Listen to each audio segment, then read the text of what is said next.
dominating a difficult landscape for the railway's engineer. It always has been.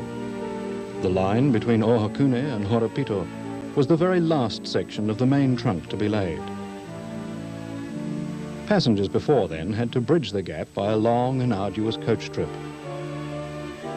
But those early railway pioneers were not to be defeated.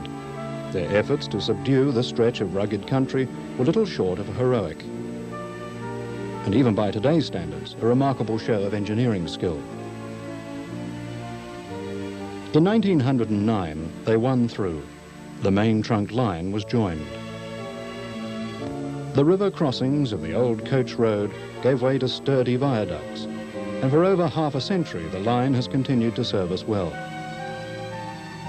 But today, the relentless march of technology is about to claim this last remnant of the age of steam.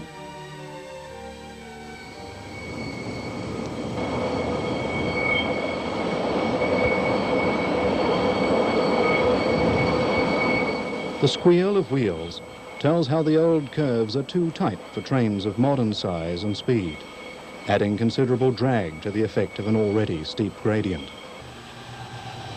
The old Hapua-Whenua tunnel just doesn't have the overhead clearance for the new locomotives and overhead traction systems of the electrification of the main trunk, which approaches closer by the day.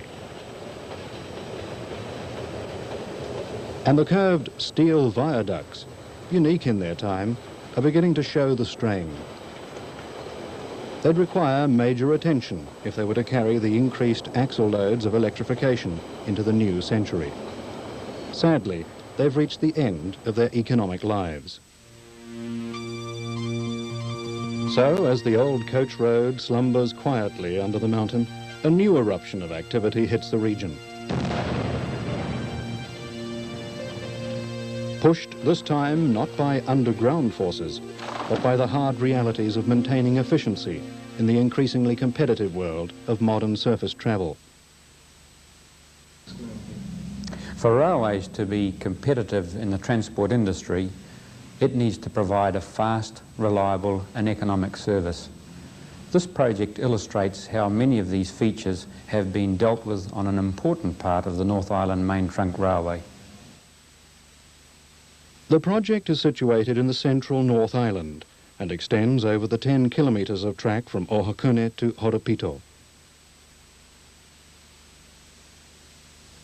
This aerial view shows the existing alignment of the track as it was laid by the old pioneers following the tortuous contours of the land. The project aims, therefore, to ease these tight curves by realigning the track along this carefully selected route.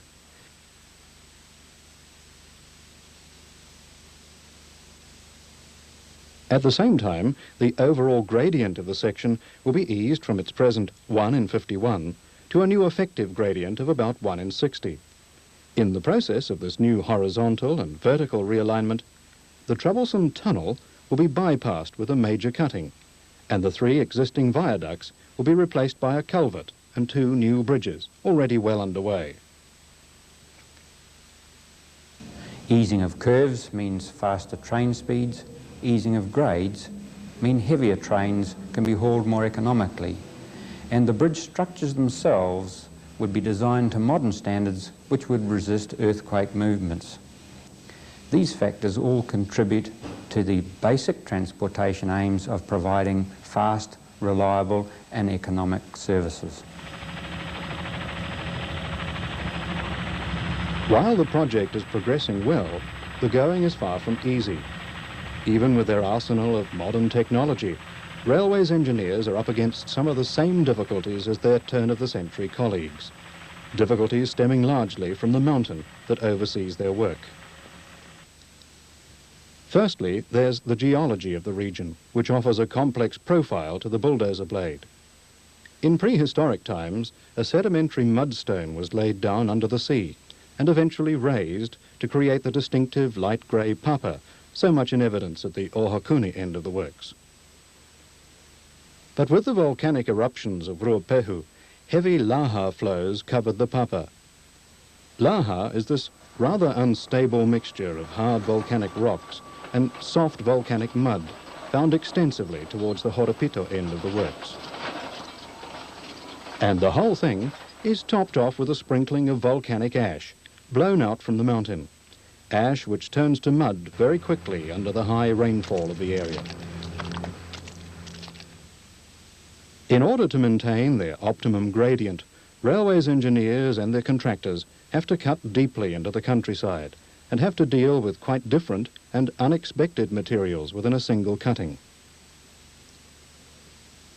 But if the geology of the region provides a vertical constraint for the work, the boundaries of the Tongariro National Park provide a horizontal or lateral constraint. The new alignment has to cut into the park in several places, and railways are acutely aware of their responsibilities to work within very strict boundary controls, and have extensively consulted other agencies to ensure that the parkland is harmed as little as possible. The engineering aspects and the environmental aspects have had to be tied together through a large number of people that over a period of time have been brought together through environmental seminars, through environmental reports, through impact assessments, and last of all, but certainly not least, by the men themselves on site working in close liaison with the Lands and Survey Park Rangers. Effectively, working within the narrow corridor of land released from the park means that excess earthworks materials can't, in most cases, be dumped laterally, but rather have to be dumped longitudinally in a carefully engineered operation that uses the waste from a cutting in one place to fill an embankment further along the line. However, the mountain has created one further difficulty. This longitudinal cutting and filling is frustrated by the project being effectively cut into three by the deep-seated rivers that radiate down the mountainside, so that where waste material has to be deposited on the other side of a river, the timing of the bridge construction and associated contracts becomes critical. The sequence of work has had to be done in such a manner that we carry out certain bridge construction to allow earth cut on one side and being cut to waste on the other side. This has meant the program has had to be put together accordingly and the several contractors coordinated such that one job is finished before the next can physically start. The project is therefore constrained vertically by the geology, laterally by the national park, and longitudinally by the rivers. Often, all these factors come into play at once.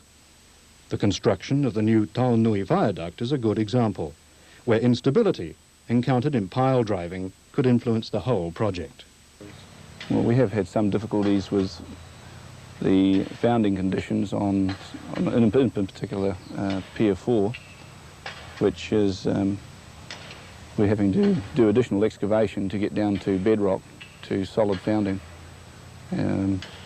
This in turn requires quite a lot more work to be done to get the bridge to the stage where we can get the superstructure on it and get access across it. Access has to be gained to the south side of this bridge to enable us to complete the stage 2 part of the earthworks.